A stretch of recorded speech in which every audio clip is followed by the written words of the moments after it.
بسم الله الرحمن الرحيم. الرحمن علم القرآن خلق الإنسان علمه البيان.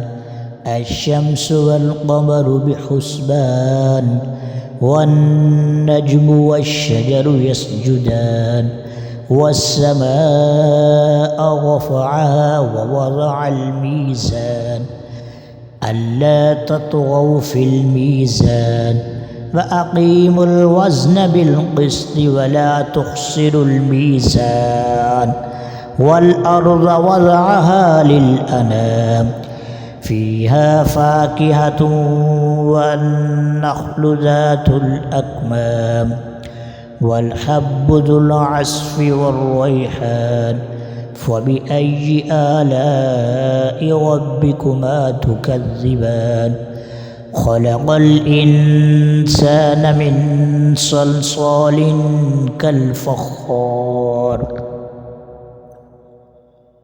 وخلق الجان من مارج من نار فبأي آلاء ربكما تكذبان.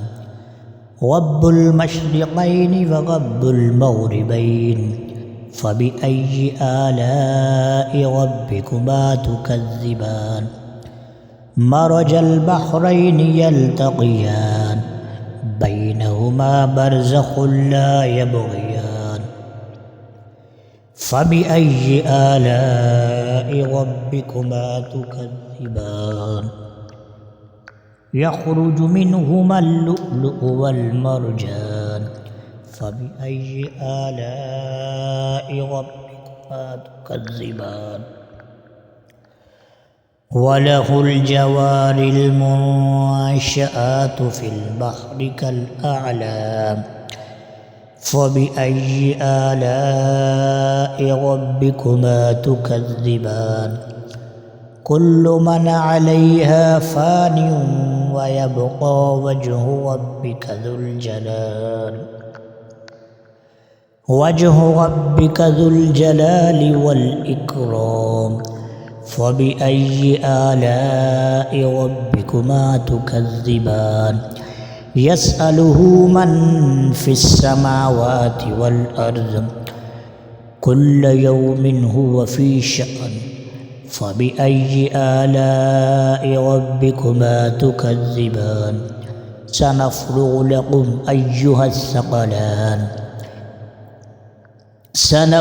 لكم أيها الثقلان فبأي آلاء ربكما تكذبان. يا معشر الجن والإنس إن استطعتم أن تنفذوا من أقطار السماوات والأرض فانفذوا لا تنفذون إلا بسلطان فبأي آلاء ربكما تكذبان. يرسل عليكما شواظ من نار ونحاس فلا تنتصران فبأي آلاء ربكما تكذبان. فإذا انشقت السماء فكانت وردة كالدهان فبأي آلاء ربكما تكذبان. فيومئذ لا يسأل عن ذنبه إنس ولا جان فبأي آلاء ربكما تكذبان. يعرف المجرمون بسيماهم فيؤخذ بالنواصي والأقدام فبأي آلاء ربكما تكذبان. هذه جهنم التي يكذب بها المجرمون يطوفون بينها وبين حميم آن فبأي آلاء ربكما تكذبان ولمن خاف مقام ربه جنتان فبأي آلاء ربكما تكذبان ذواتا أفنان فبأي آلاء ربكما تكذبان فيهما عينان تجريان فبأي آلاء ربكما تكذبان فيهما من كل فاكهة زوجان فبأي آلاء ربكما تكذبان متكئين على فرش بطائنها من استبرق وجنى الجنتين دان فبأي آلاء ربكما تكذبان فيهن قاصرات الطرف لم يطمثهن إنس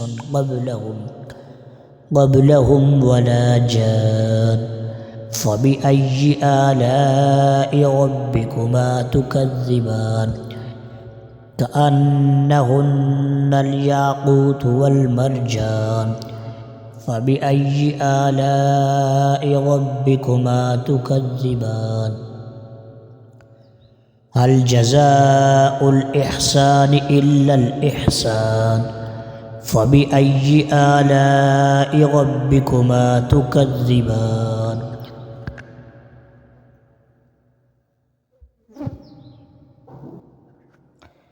فبأي آلاء ربكما تكذبان ومن دونهما جنتان فبأي آلاء ربكما تكذبان مدهامتان